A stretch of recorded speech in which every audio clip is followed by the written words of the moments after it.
Welcome back to the Left of Str8 Show Interviews, the premier podcast that shares the stories of our amazing LGBTQ community and, of course, fantastic straight allies, all from entertainment, foodies, books, music, and advocacy. I'm your host, as always, Scott Fullerton, and let's start talking. Welcome back, and hello, guys. I have a special guest returning today. Mike Zara is in studio with me. He's an incredibly talented television writer and producer. He started his career in some of my favorite shows, The Client List with Jennifer Love Hewitt and GCB with, of course, Kristen Chenoweth. He's probably best known for his work on the hit series Major Crimes, another favorite of mine. But his creativity doesn't stop there. Mike's also the driving force behind the upcoming film Horrified, a thrilling new project currently generating lots of buzz. It's on Instagram, where fans can follow the film's journey, and you can support it through fundraising efforts as they get ready to go down to a Comic-Con not too far from me here in Kentucky.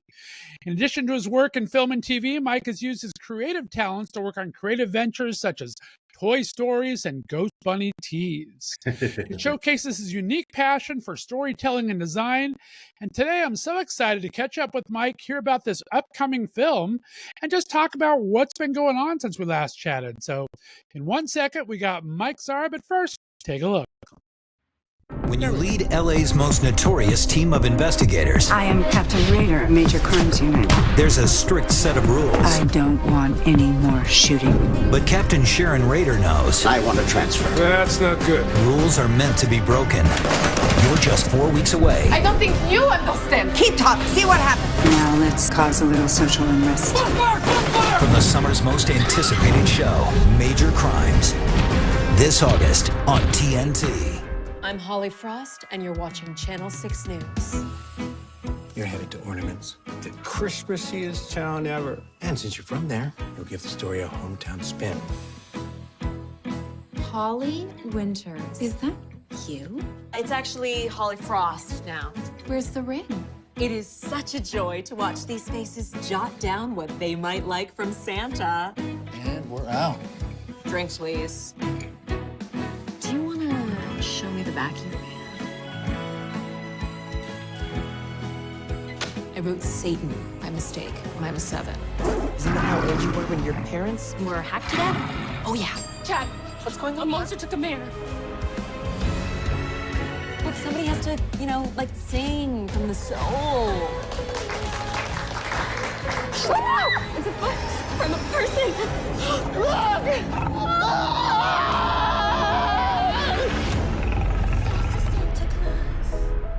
It's on, bitch. Well, Mike Zara, welcome back to the Left of Str8 Show Interviews. How are you, my friend? I'm good. Thank you for having me back. Anytime. I'm just glad you survived. I mean, gosh, you've gone through writer strikes and director strikes and everything and actor strikes. I mean, just that you're surviving the business, I'm a happy camper to have you back here, my friend. I'm here. I'm alive. Barely, but I'm here. There you go. How's everything in beautiful downtown LA these weeks, besides being a little hot lately? Yeah, actually we it's like 10 degrees cooler today, but it's a high of 85.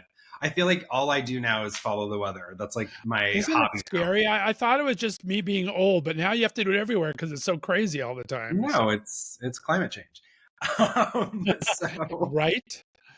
Well, I'm excited to have you back. I mean, you're one of my go-to guests for spooky season. You've got great work on Possessed, and of course, your letters to Satan Claus. So I'm excited to have you on this October. Do you get ready and gear up for the month every year, or is it just kind of whatever?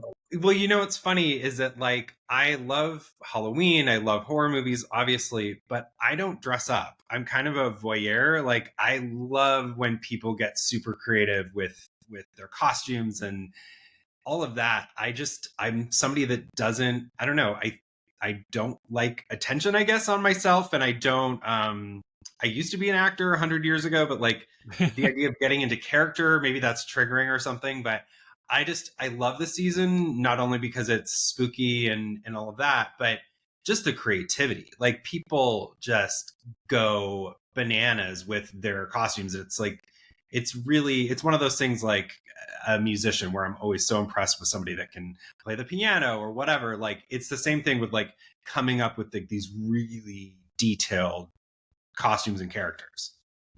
I'm the same way. I was such a looky-loo. I mean, West Hollywood has a huge event every year, and like I refuse to dress up because I would just look like a goofball compared to everyone there.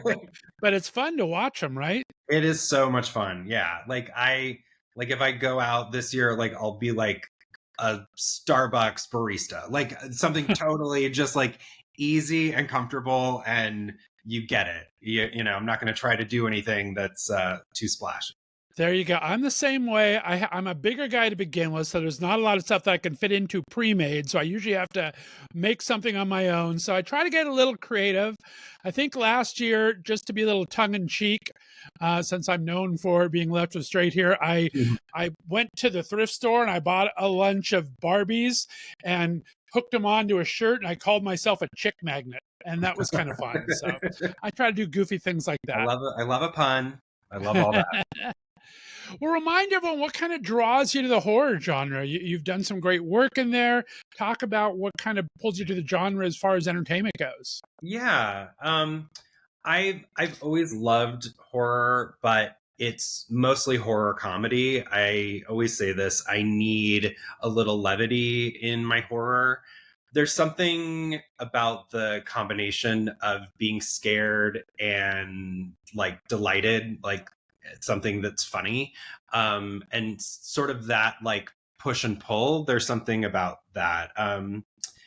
Another thing, I actually wrote an article a couple of years ago for a website about this, but like digging into the horror community and obviously this upcoming movie, I've done a lot of research, and it's interesting. I find that there are a lot of queer people that connect to the horror movie world, and just the research that I've done and thinking about it, there's something about being the other or the freak, or and almost like sometimes we can be considered the monster. And so there's something, I don't know, really interesting about exploring that. The other thing is, I just, I don't know. I just love it. I don't know. Yeah, I think there's a lot of queer coding in it. I mean, a lot of people have talked about it and everything, very much like the superhero kind of mutant movies. There's a little bit of queer coding in there. I think the horror genre actually started it all back in the day. So I agree 100%. And the other thing is, you know, I love female actors, actresses. Like in the horror genre, women are usually the hero, and it doesn't always happen in the other genres out there. And there's a little bit of like the gay male gaze, you know what I mean, in terms of GAZE, of, you know, how they portray men in these movies. I mean, of course, yes, there's like the like slasher TNA of the 80s and stuff, but I feel like men, you know, we get to kind of ogle them in these films too, or at least, you know, Sleepaway Camp with all the short shorts. But yeah. Right. I remember, if you guys didn't see our first interview, go ahead and check back the archives of when I talked to Mike about a year and a half ago or so. But you do like those strong female characters to write for and everything. So yeah, that you really find a lot of those in the horror genre. So I do like that. Yeah. And we went through all of your great writing work in the past, last one, so I'm not going to bring it up again, but is there anything from maybe Major Crimes that was a good, I mean, it was such a good suspense series to begin, any kind of good horror elements or any fun, was there ever a Halloween kind of inspired episode? You remember anything like that? We didn't really, because we never knew when we were going to air, so we didn't really do holiday specific stuff. The only thing that comes to mind is I got to write, it was actually my first solo episode. I got to create like a fictitious superhero character. Like, you know, CW doesn't look like it did 5 years ago, but it was sort of like a Greg Berlanti kind of spoof. And the character was named Goldstorm. So I got to create, like, with our amazing costume designer, Greg Lavoie, like this sort of superhero in this gold trench coat, and his powers came from like the storms and above. And so that was really fun. That was like the closest in terms of like horror adjacent or Halloween adjacent. So yeah, it was more like superhero genre. But nice. Really I love that. Really I bet. Oh, and get to just we talked before playing with JW. I mean, or GW is such an amazing actor. It's like, oh, I love him. I all miss my favorite Yeah, films. yeah. So, well, let's get into this Horrified. I'm excited for you. I mean, we talked about in the intro that it's so hard right now in Hollywood. There's people aren't writing much for the studios aren't buying, at least. A lot of people are still writing, but the studios aren't buying anything Oh, yeah. anymore. So a lot of people are going back to the ways of creating projects for themselves. So talk about Horrified. Let's first say, when did the idea come to you, and give all my listeners kind of an idea of what it's about. Sure. So what's funny is I came up with this idea about 10 years ago. I think I was on Major Crimes, and then I got busy with work. But Horrified is basically about a down on her luck former Scream Queen who goes to these conventions, horror conventions around the country to make money. And she goes to one in a small town in Kentucky where somebody dressed up like the killer from her franchise starts killing the celebrities at the convention. And like I said, she's sort of down on her luck. She kind of has to kind of get herself together, really look inward, and sort of become a final girl in real life and defeat the monster. And it's super fun. I think I mentioned this to you the last time. Like, I call my genre bloody bubblegum, which is sort of, again, that horror with comedy and a little tongue-in-cheek, and something that's colorful and fun and feminine. So yeah, that's sort of the gist of it. But yeah, I came up with this idea 10 years ago. I went to a horror convention and was just completely inspired by it, and felt like, how have there not been like a pretty mainstream movie slasher that takes place at a horror convention? So it's a mix of real life horror celebrities. We have a bunch of people attached to it, but we have a couple of the ladies from the Nightmare on Elm Street series, mixed with people who are playing fictitious characters. Like, our lead attached to the film is Amy Teagarden from Friday Night Lights, and she's a huge Hallmark star, and Right. she actually was in Scream 4, so she's got some horror cred herself, and she's just been incredible. But yeah, that's kind of the gist of it. And I never took out the script to get it picked up or sold. And during the writer's strike, as you talked about, I was looking at like sort of my, old scripts, and like, is there anything that I could try to get made myself? Or there was the SAG interim agreement where they were approving things to get made during the strike. And Horrified was there. I looked at it and I was like, I've always loved this script and this story. And then that's how I got the ball rolling. I dusted it off. I gave it to Amy. She was gung ho for it. And here we are now, trying to get this thing made. I love it. And it's not just the typical Halloween horror trope either. You have a lot of real life addiction issues and different things. You kind of, when you talk about real life, you really are addressing a lot of different things to it. Talk about bringing that to the genre. I think that's so special. It's not often done. Thanks. Yeah. I mean, it was a personal kind of evolution to that. I stopped drinking a couple of years ago, and I think that character, she has a lot of just, personal demons, and she's got just some family trauma, and she's kind of like pushed it all down and sort of kind of escaped by drinking and the occasional pill or two or five, and and yeah, you get to really watch her have to I don't want to give too much away, but you have to watch her kind of struggle and realize what matters, and it's surviving and coming out the other end stronger and happier and healthier. Right. I absolutely love that. And so now we're putting together a package for it. And a lot of people maybe aren't as familiar with Hollywood and everything. You need to create some kind of a sizzle reel to help kind of sell it to people, right? So that's right now the biggest project in front of you is kind of putting this together. And so you're Mhm. raising some money to get this done. But you have a great way to do it. I love how you're kind of combining two elements, two birds in one stone, as they say. Talk about Yeah. how you're getting this all together. So we've partnered up with Scarefest, which is one of the country's biggest horror conventions, and it's actually in Lexington, Kentucky. It's October 17th. I'm sorry, October 18th through the 20th. And so I'm flying out there with my DP and a couple of my actors, and we are shooting content for not only the movie, but also for a sizzle reel to drum up more investors. So we have been given granted access to the whole convention, and we just get to play there. We get to interact with people, and it's kind of guerrilla style. It's exciting. If anybody is going to be at Scarefest and wants to say hello and interact with us, I say bring it on. So it's Scarefest has been incredible. Adrian, who is one of the people who runs it, she's just been so supportive, and this is a real opportunity for production value for us that would cost millions of dollars.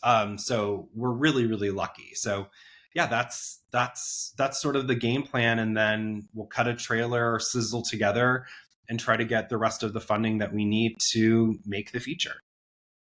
It's a brilliant idea. I mean, there's a lot of creative ways that people are financing things now, but I think this is just an excellent choice of doing it. Are you guys going to actually do a booth and meet and greet fans as well, besides doing the getting around and doing all the filming? Yep, we have a booth, and so there will be more information about the movie. Maybe people will get to meet some of our actors. I can't say who is coming yet, but yeah, it's going to be incredibly interactive and just really exciting. I'm excited for you. I mean, you've kind of teased in your funding for this some of the names that are attached, and we all know in Hollywood who's available today is not available tomorrow Sure. necessarily. Yeah, But I mean, Jason Bear, I told you off air, I've been a huge fan yeah, forever, from the Roswell series, and of course Kieran Giovanni, who is one of your co-stars in yeah, Major Crimes. I've been in love with for decades. So yeah. you got some great names attached, my friend. Yeah, we, a lot of these folks are friends of mine that, just support me and are excited about the script and the potential of the movie. So yeah, I've gotten a lot of really incredible actors attached, and if people go to my GoFundMe, they'll see everybody that's kind of raised their hand. And yes, of course, schedules always come up, especially people that are busy, and a lot of these folks are busy. But hopefully, once we have all the money and we're ready to shoot, we can make their schedules work for sure. There you go. And speaking of the money, you have a great GoFundMe account right now where you really break down what's needed and why. I love people that are kind of let you know what's going on. A lot of people just say, oh, if you give me $10,000, I'm going to do this great thing for you. But you've really broken down into what's needed to make this all possible. Yeah. And I love that. Talk about kind of putting that together, because that's a chore in and of itself, trying to figure out funding and budgets. I mean, producing such a different animal besides writing and directing. Talk about that part of it. Yeah, I've had to wear every hat for this project, which is great. Yeah, down to the shoes. I wanted to be completely transparent, and just break it down from flights to hotels.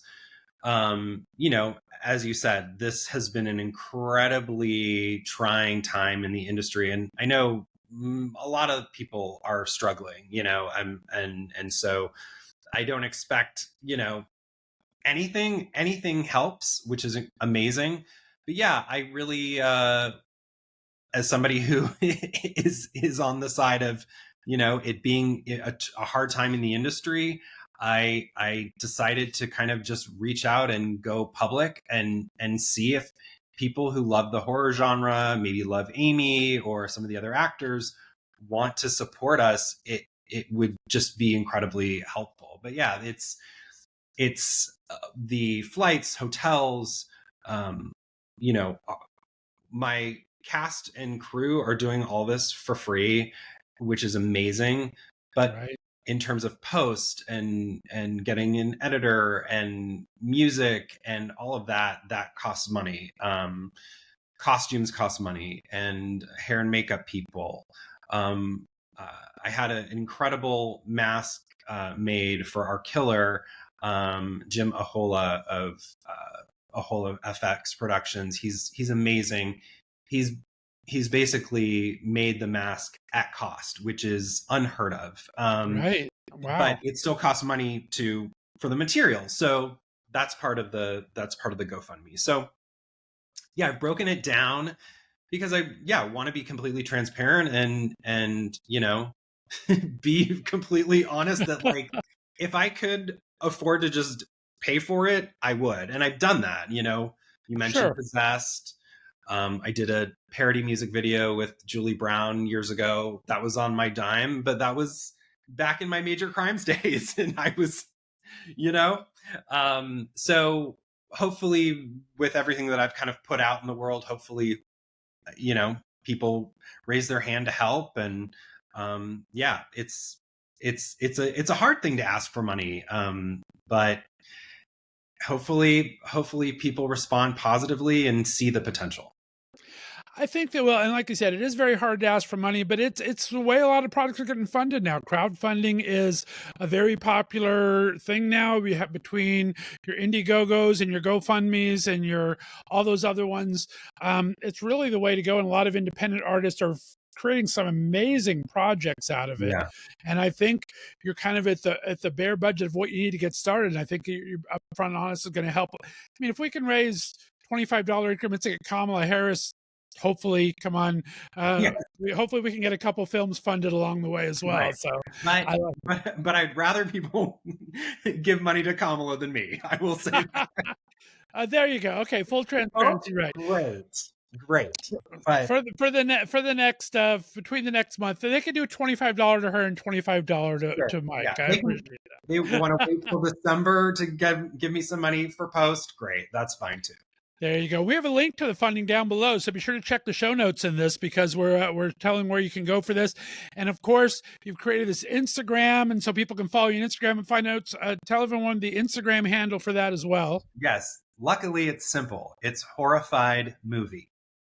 So at Horrified Movie. I like it. You got to make them simple these days. So good. Well, I'm excited for you in this. This has got to be a lot of fun. And the great thing is, this is not your typical. Right, even though we're talking about this in spooky season, Comic-Con happens year-round in different locations, so it's very evergreen when you can film it. So you get the money together for filming. You can film it anytime. You can release it anytime. So that's kind of got to be a nice advantage to it as well, I would think. Absolutely, yeah. There's horror conventions all over the calendar, basically. I think an ideal time would be spooky season. So maybe 2 years from now we premiere at Halloween, but yeah, it's there's a lot. It's like people that love Christmas year round. There are Halloween people year round. Spooky season, 24 hours a day. 12 months. And like you said, you've put on all the hats for this project. You're writing, producing. It's going to be your directorial debut. Congratulations on that. How's it been kind of managing all the roles? Have you found anything a little more difficult than the other? Asking for money. That's the hardest. No, I mean, I've directed many a short film. So I just feel like this is a longer short film. And obviously I've written a bunch of features and TV and produced TV. So none of that has been like difficult. I think it's just, just gaining the momentum and just trying to ride the wave and really, because I'm wearing so many hats, just like making sure everything on the list is ticked off. But nothing really. It's the money. That's the hardest part. Right. I've met a lot of amazing people through trying to get this up and running. The city of Lexington, where Scarefest is being held, has been incredible. Visit Lex is one of the tourism factors there, and just so many lovely people in Kentucky who are so excited about this. So that, I'd say that's like one of the most positive things, is all the incredible people that I've met, and people raising their hands, like donating some costumes and props and stuff like that. I love that. And that's the thing too, when you're making films, is you don't necessarily need just one, right? Because there's rips and tears that you need to have your backups and everything else like that. So it's not just a one-time thing. No. I've always kind of had a question too that just kind of came to me. You've done series writing for so long. How do you go from the mindset of series writing, where you know you're doing an arc, to an individual story writing? Is that a big transition every time you do one or the other? Is it pretty much an easy transition for you, just with the idea that you have? Yeah, no, that's a great question. I was kind of trained as a TV drama writer. I mean, every show, like you mentioned, I learned by doing.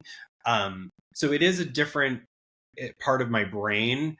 I do feel like every time I go to sit down to start a new feature script, I feel like I'm like being reborn and have to like look at the rules and, you know, the climax and, you know, all of that. So it's a different way to tell a story. What I love about feature writing is that it is a full story that actually ends, you know. Right. Plus you set up the sequel at the end, but it's kind of it's bookended. Whereas, you know, with a TV show, you're kind of always on a cliffhanger. At least the way I write, you want to get to the next episode. I guess with procedural, like Major Crimes, we would close end them. So yeah, that's kind of the only thing. I love features because you get to like really dig into the character more too. For TV, you really have to service a lot of people. Most of the things I write are ensemble. And with Horrified, it's got a big ensemble, but this really is Amy's character's story. So that's the other thing I love about it. Very nice. And I mean, talk about the crowd aspect's always hard, especially, I mean, social media is the thing you love to hate, right? I mean, I only do it because I have to promote this. It's very hard to promote all the time. Is that come easy for you? I mean, being behind the scene as a writer director, it's a lot different than having to do the other part.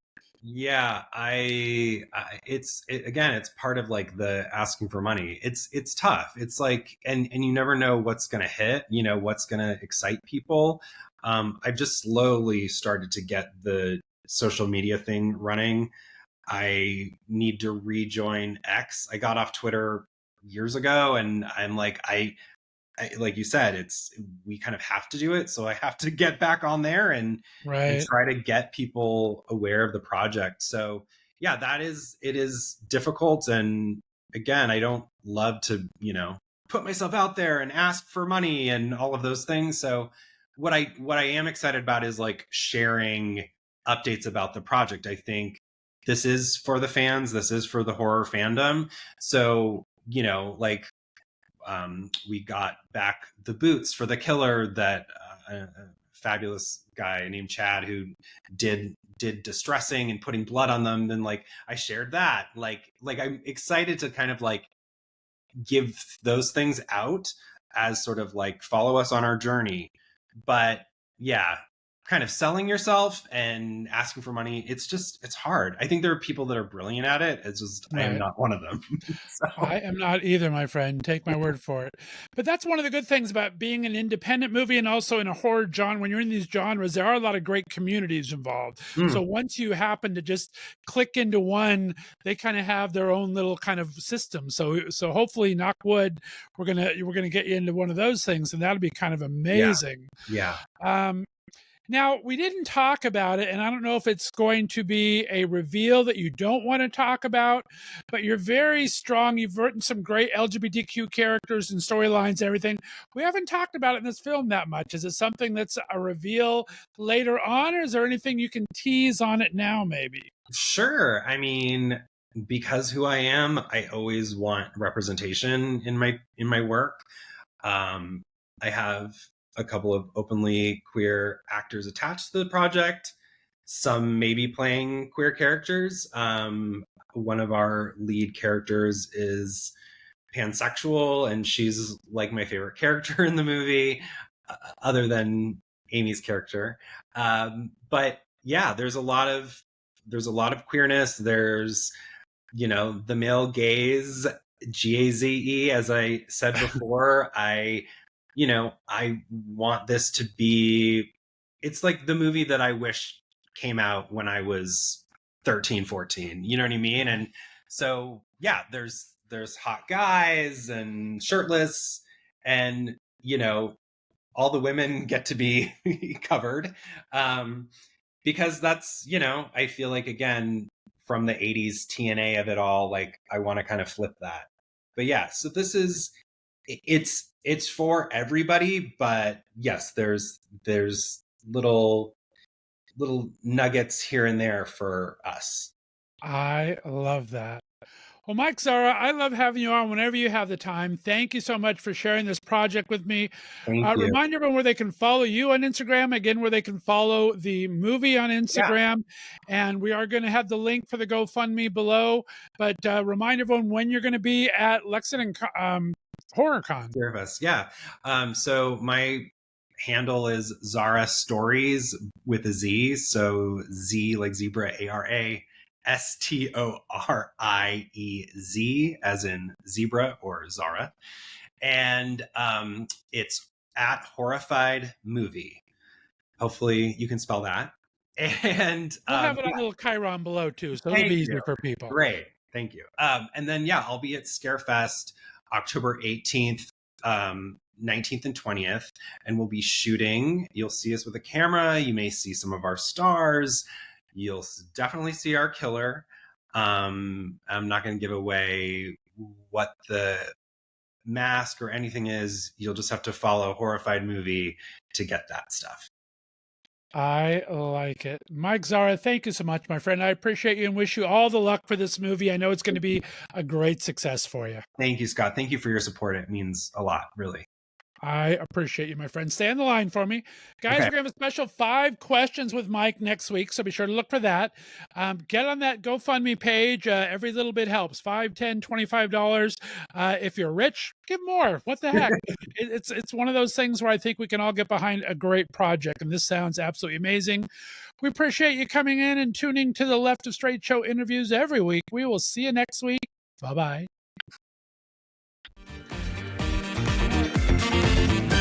Thanks for listening to The Left of Str8 Show.